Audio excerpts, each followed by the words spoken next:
Bismillahirrahmanirrahim. Assalamualaikum warahmatullahi wabarakatuh. Allah subhanahu wa ta'ala berfirman, A'udzu billahi minasyaitonir rajim. Bismillahirrahmanirrahim. Ya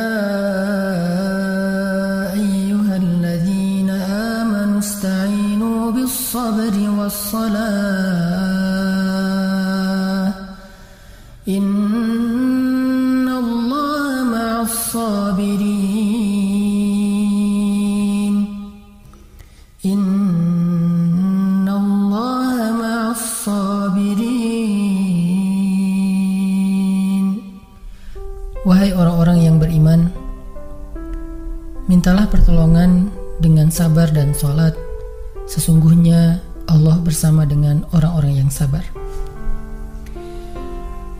Kita sering mendengar ayat ini disampaikan oleh para ulama, para da'i, para ustadz, tentang bahwa salah satu di antara cara menjemput pertolongan Allah subhanahu wa ta'ala itu adalah dengan melakukan ibadah sholat.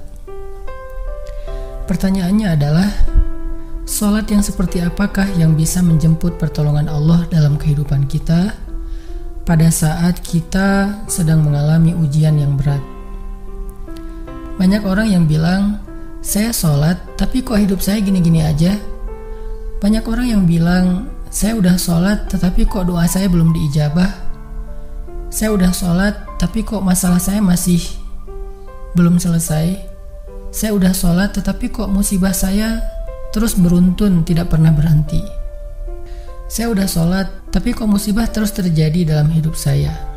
Sehingga teman-teman yang dirahmati Allah, kita perlu belajar sholat yang seperti apa yang bisa menjemput pertolongan Allah subhanahu wa ta'ala secara ajaib.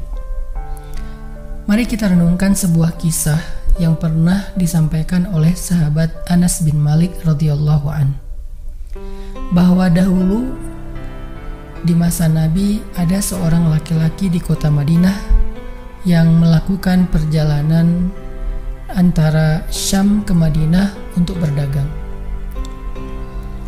Di tengah perjalanan, laki-laki ini dirampok oleh para perampok. Dia diberhentikan oleh seorang laki-laki, kemudian hartanya diambil, lalu setelahnya laki-laki itu menghunuskan pedang kepada orang ini. Pedagang ini mengatakan, wahai fulan, jika engkau menginginkan hartaku, ambillah, tapi biarkanlah aku melanjutkan perjalanan. Perampok itu mengatakan, adapun harta itu sudah menjadi milikku. Sekarang aku menginginkanmu, aku ingin membunuhmu. Merasa tidak punya pilihan, akhirnya pedagang ini mengatakan, wahai fulan, jika engkau ingin menyakitiku, membunuhku, maka lakukanlah. Tetapi sebelumnya berilah aku kesempatan untuk melaksanakan sholat 2 rakaat. Lalu perampok ini mengatakan, ya sudah, kalau begitu sholatlah, aku akan berikan engkau waktu sebentar. Maka pedagang ini pun mendirikan sholat dengan sholat yang sangat khusyuk.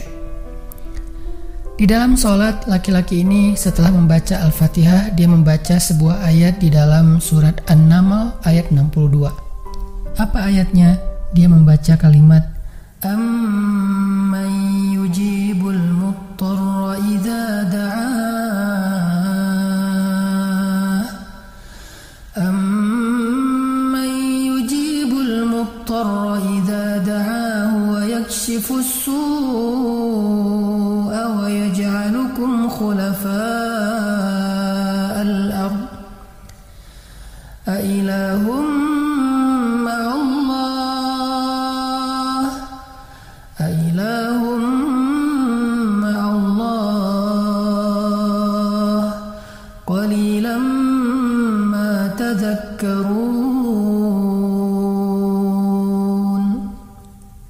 Bukankah dialah Allah yang memperkenankan doa orang yang dalam kesulitan apabila dia berdoa kepadanya, dan menghilangkan kesusahan dan menjadikan kalian sebagai khalifah di muka bumi?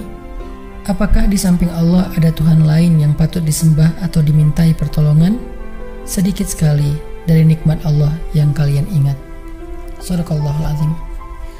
Teman-teman yang dirahmati Allah Subhanahu wa taala, inilah ayat yang dibaca oleh pedagang tadi ketika dia sholat 2 rakaat. Dia membaca kalimat ini dengan penuh penghayatan dan perenungan. Dia mentadabburi ayat ini. Amma yujibul muttarra idza da'ah wa yakshifus su'.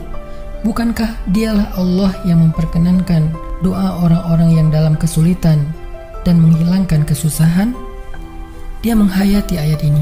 Dia mentadabburi ayat ini. Sehingga muncullah rasa yakin di hatinya bahwa harapannya saat ini satu-satunya adalah Allah yang yujibul muttar. Dia dalam kondisi muttar, dalam kondisi kesulitan, dalam kondisi terancam. Muttar itu bisa bermakna terancam, kesulitan, kesusahan, dan berbagai macam makna dari ketidakberdayaan. Siapa yang yujibul muttar? Siapa yang akan memperkenankan doa orang yang tidak berdaya selain Allah? Wa yakshifus su', dan menghilangkan kesusahannya selain Allah. Maka mulai muncullah rasa yakin di dalam hati laki-laki ini setelah membaca ayat tersebut. Setelah selesai dia lakukan sholat, kemudian dia mengangkat kedua tangannya. Dia berdoa kepada Allah dengan menyebut nama-nama Allah yang mulia. Ya Rabbi, wahai Tuhan yang maha pengasih, wahai Tuhan yang maha penyayang, wahai Tuhan yang memiliki arasy yang mulia, wahai Tuhan yang menampakkan makhluk, wahai Tuhan yang maha mengembalikan, wahai Tuhan yang maha melaksanakan apa yang Dia kehendaki.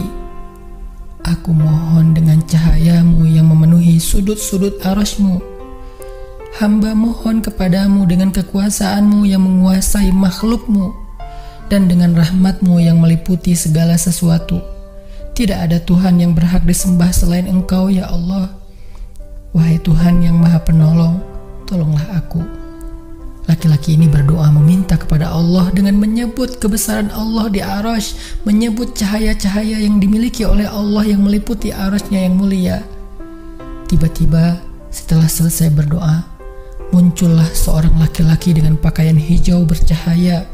Dia mengendarai seekor kuda berwarna abu. Dia mengeluarkan pedang. Lalu perampok tadi mencoba untuk menyerang laki-laki berkuda itu. Tetapi laki-laki berkuda itu menendang dengan kudanya sehingga perampok ini terhempas, terjatuh.